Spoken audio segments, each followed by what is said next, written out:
Simhachalam bus స్టాండ్లో ఈ కార్యక్రమాన్ని ఏర్పాటు చేసుకోవడం సిఎంఆర్ సౌజన్యంతో ఒక మంచి ఫెసిలిటీని ఇక్కడ తీసుకొని రావడం జరిగింది.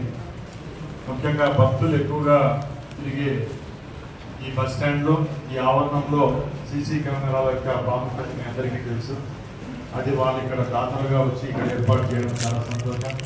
అలాగే మినరల్ వాటర్ ప్లాంట్ ఇక్కడ ఏర్పాటు చేసిన దాతలకు కూడా నా తరఫున ధన్యవాదాలు తెలియజేసుకుంటున్నా. ముఖ్యంగా సోదరులారా, మనందరికీ తెలుసు ఏపీఎస్ఆర్టీసీ అంటే పేద ప్రజల యొక్క నాడి గుండె చప్పుడు.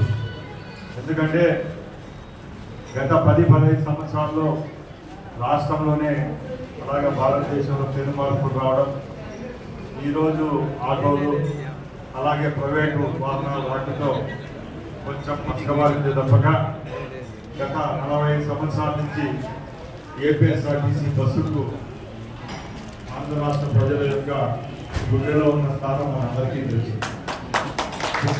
నుంచి ఈరోజు పట్టణ స్థాయి వరకు ఒక పేదవాడు అనుకోండి, ధనికుడు అనుకోండి, ఏపీఎస్ఆర్టీసీలో తిరగని మనిషి అనేవాడు మన 2 రాష్ట్రాల్లో ఎక్కడ ఉన్నాడు.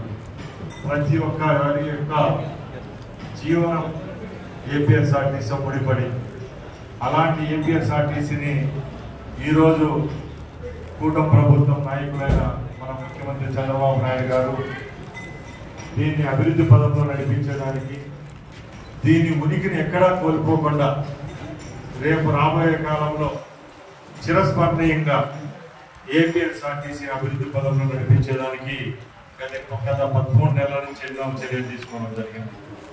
ముఖ్యంగా నేను ఎప్పుడూ చెప్తా ఉంటాను, ఏపీఎస్ఆర్టీసీలో పనిచేసే కార్మికుడు అలాగే ప్రయాణికుడు 2 కళ్ళు లాంటి వాళ్ళు. ముఖ్యంగా ఈరోజు ప్రయాణికుడు గమ్యస్థానం చేరాలంటే కార్మికుడు సంతోషంగా ఉండాలా.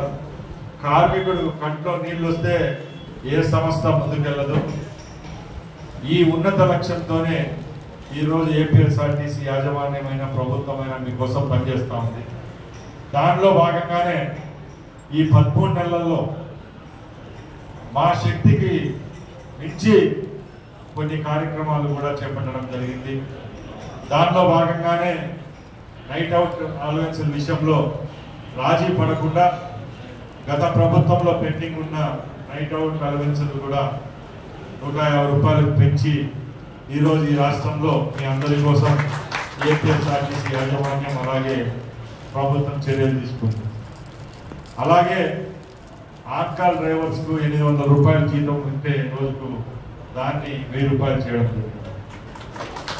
అలాగే గత 2 రోజుల ముందు సుమారుగా మన ఏపీఎస్ఆర్టీసీలో పనిచేసే 45,000 మంది కార్మికులు ఉంటే పర్మనెంట్ కార్మికులు, దాంట్లో 66,500 మందికి మంచి జరిగే విధంగా వాళ్ళ క్యాడర్ యొక్క పెంపు అలాగే శాలరీస్లో కూడా ఇంక్రిమెంట్ పెంచే విధంగా ఏదైతే గత ప్రభుత్వాల్లో పెండింగ్ ఉన్నదాన్ని కూడా గౌరవ ముఖ్యమంత్రి గారితో చర్చించి ఆ పై మీద కూడా సంతకం పెట్టించడం జరిగింది. మీ అందరికీ ఇలా ఒక్కొక్కటిగా, అంటే ఒకే రోజు అన్నీ చేయలేం.